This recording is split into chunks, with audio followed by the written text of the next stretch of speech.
Welcome to Study Session 2, Characteristics and Perception of Information.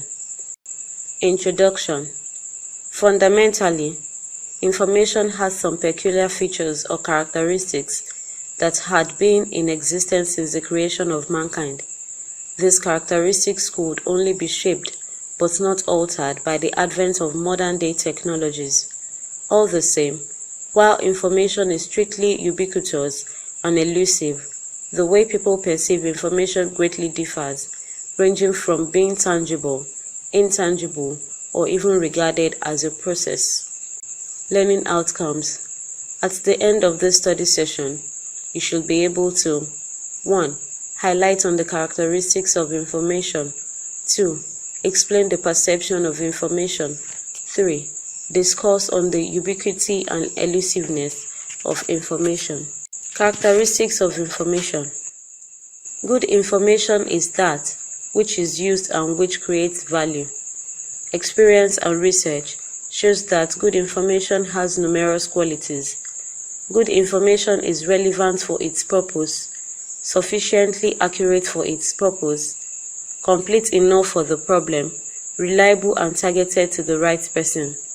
It is also communicated in time for its purpose, contains the right level of detail, and is communicated by an appropriate channel, that is, one that is understandable to the user. Further details of these characteristics related to organizational information for decision making in the followings. 1. Availability or accessibility. Information should be easy to obtain or access. Information kept in a book of some kind is only available and easy to access if you have the book to hand. A good example of availability is a telephone directory. As every home has one of its local area, it is probably the first place you look for a local number, but nobody keeps the whole country's telephone books, so for numbers further afield, you probably phone a directory enquiry number. For business premises, say for a hotel in London, you would probably use the internet. Businesses used to keep customer details on a card index system at the customer's branch. If the customer visited a different branch, a telephone call will be needed to check details. Now, with centralized computer systems, businesses like banks and building societies can access any customer's data from any branch. 2. Accuracy. Information needs to be accurate enough for the use to which it is going to be put. To obtain information that is 100% accurate is usually unrealistic, as it is likely to be too expensive to produce on time.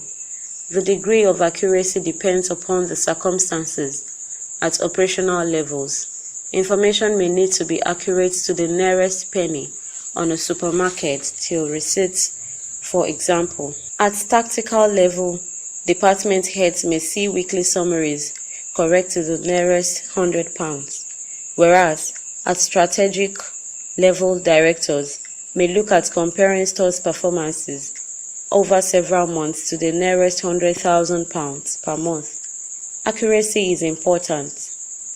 As an example, if government statistics based on the last census wrongly show an increase in birth within an area, plans may be made to build schools and construction companies may invest in new housing development.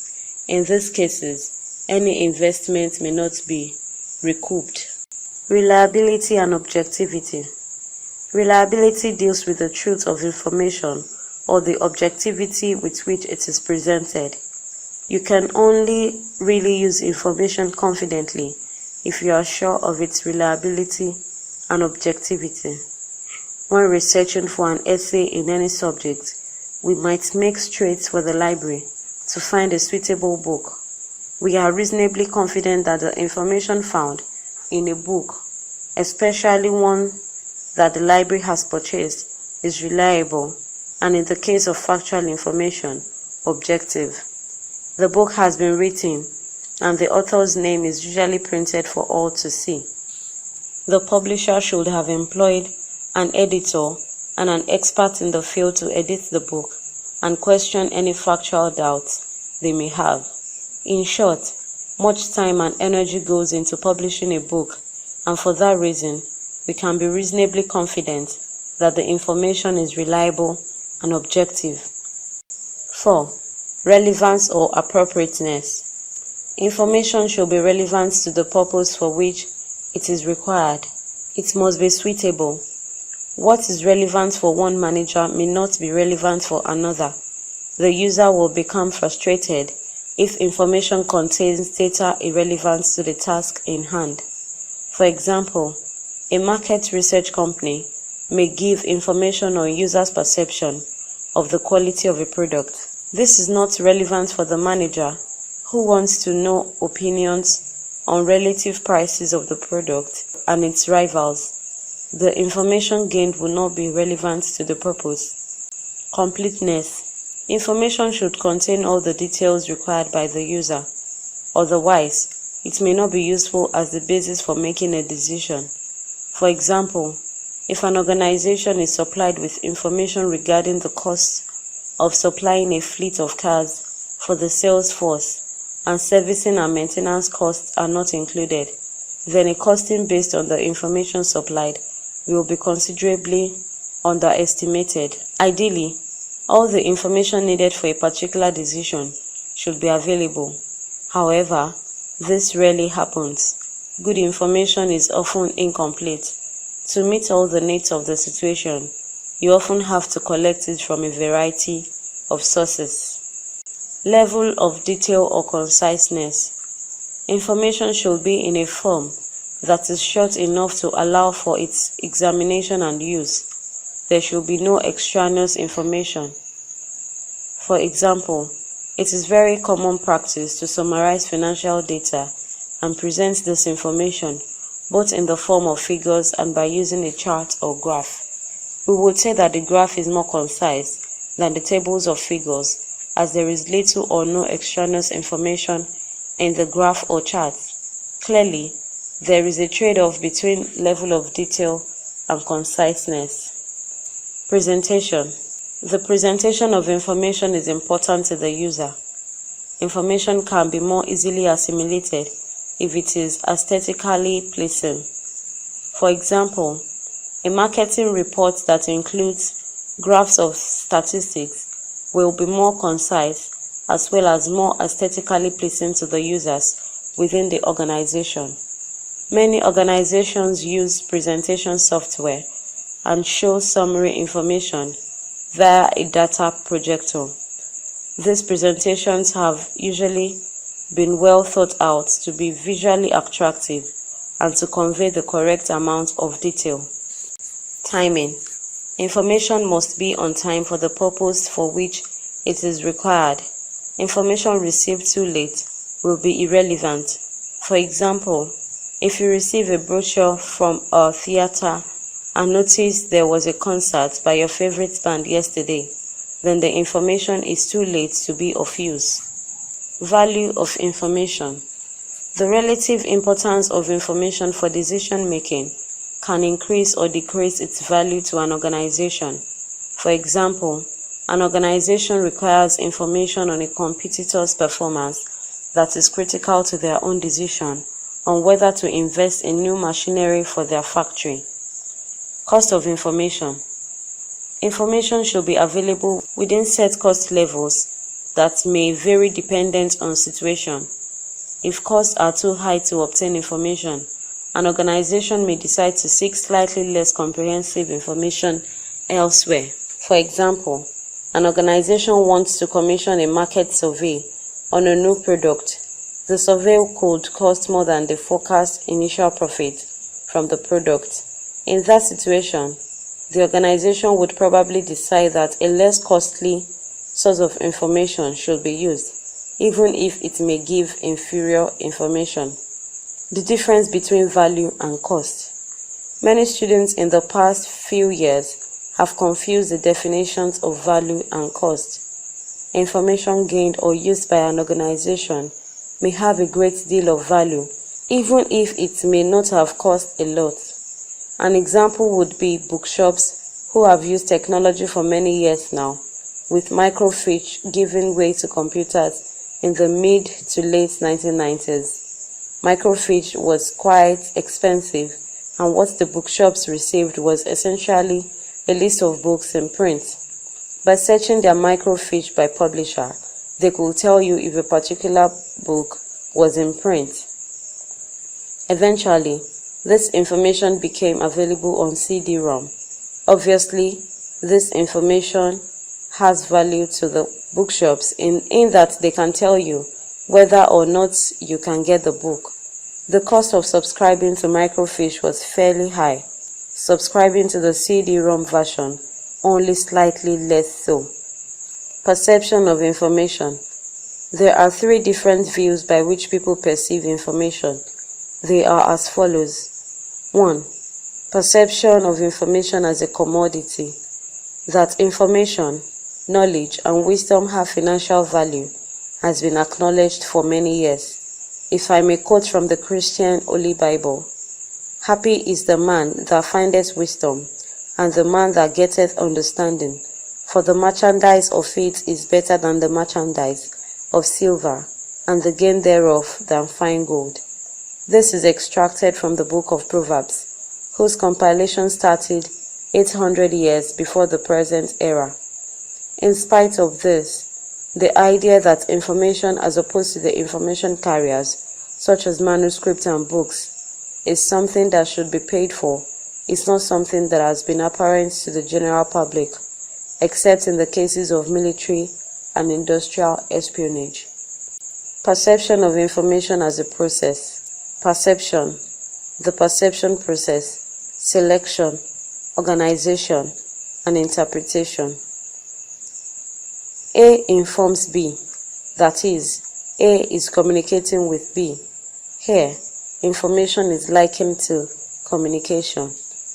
Perception.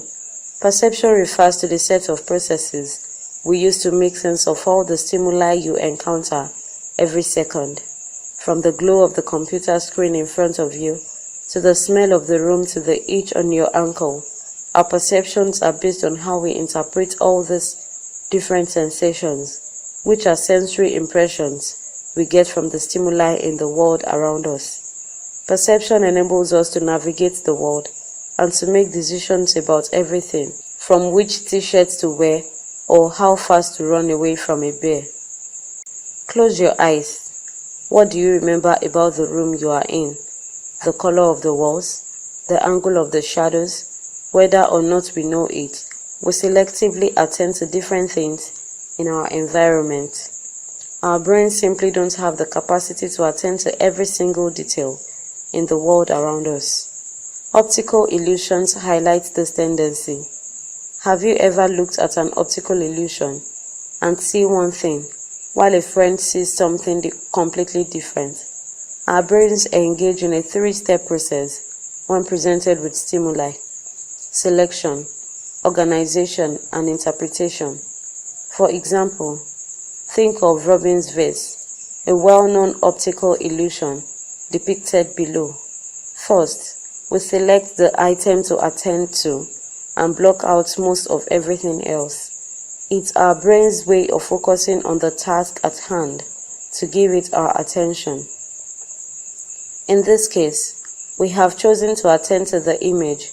Then, we organize the elements in our brain. Some individuals organize the dark parts of the image as the foreground and the light parts as the background, while others have the opposite interpretation. The perception process. The perception process is a sequence of steps that begins with stimuli in the environment and ends with our interpretation of those stimuli.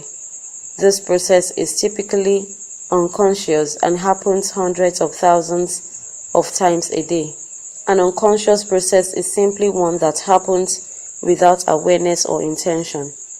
When you open your eyes, you do not need to tell your brain to interpret the light falling onto your retinas from the object in front of you as computer, because this has happened unconsciously. When you step out into a chilly night, your brain does not need to be told cold, because the stimuli trigger the processes and categories automatically. Selection. The world around us is filled with an infinite number of stimuli that we might attend to, but our brains do not have the resources to pay attention to everything.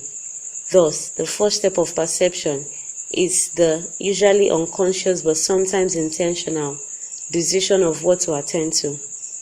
Depending on the environment and depending on us as individuals, we might focus on a familiar stimulus or something new. When we attend to one specific thing in our environment, whether it is a smell, a feeling, a sound, or something else entirely, it becomes the attended stimulus. Organization. Once we have chosen to attend to a stimulus in the environment, consciously or unconsciously, though usually the latter, the choice sets off a series of reactions in our brain. This neural process starts with the activation of our sensory receptors: touch, taste, smell, sight, and hearing.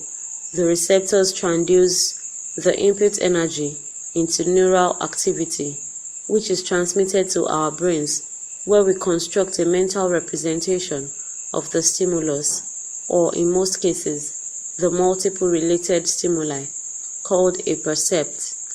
An ambiguous stimulus must be translated into multiple percepts, experienced randomly, one at a time, in what is called multi-stable perception. Interpretation. After you have attended to a stimulus and our brains have received and organized the information, you interpret it in a way that makes sense using our existing information about the world. Interpretation simply means that we take the information that we have sensed and organized and turn it into something that we can categorize. For instance, in the Rubin's vase illusion mentioned earlier, some individuals will interpret the sensory information as verse, while some will interpret it as faces. This happens unconsciously thousands of times a day. By putting different stimuli into categories, we can better understand and react to the world around us. The ubiquity and elusiveness of information. Information is both ubiquitous and elusive. The ubiquity of information arises from the observation that all objects are innately information-bearing. The physical presence of a knife, for instance, bears information about whether it is a kitchen or hunting knife. The same is true of any other object. In addition, the innate information conveying characteristics of objects are further enhanced in some objects called information products and technologies, which are purposely created by people to store, convey, or transfer information. Among them are documents generally, books, journals, newspapers, maps, drawings and paintings, sound and video recordings, databases, and so on, museum artifacts, and information and communication systems. In addition, people are themselves important storehouses, conveyors, and purveyors of information. The ubiquity of information appears to be equally matched by its ever-shifting reality. The information born by an object or information product is highly person and context dependent. Lying on a kitchen table, a knife would convey a specific meaning to its beholder, that is, conveys information on its use at a glance or at the first impression. However, were the same knife to be placed on the exhibit table of a law court, the information it conveys would probably be completely different. Here, the information on its use as a kitchen knife appears elusive, maybe a murder weapon or a recovered stolen item. Indeed, the information exuded by the knife would probably be different for the judge, the prosecutor, the defendant, and the audience. Summary of Study Session 2. In this study session, you have learned the following: characteristics of information, availability or accessibility, accuracy, reliability or objectivity, relevance or appropriateness, completeness, level of detail or conciseness, presentation, timing, value of information, cost of information, the difference between value and cost. Perception of information. Perception of information as a commodity. That information, knowledge and wisdom have financial value has been acknowledged for many years.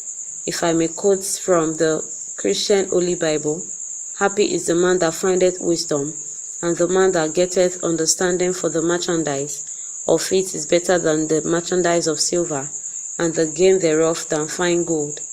Perception of information as a process. Perception, the perception process, selection, organization, interpretation. Perception of information as an unobservable mental state. Here, information is not something we can see. It is present in the subconscious minds of people. The ubiquity and elusiveness of information. Information is both ubiquitous and elusive. The ubiquity of information arises from the observation that all objects are innately information-bearing. The physical presence of a knife, for instance, bears information about whether it is a kitchen or hunting knife. The same is true of any other object. End of study session 2. Thanks for listening.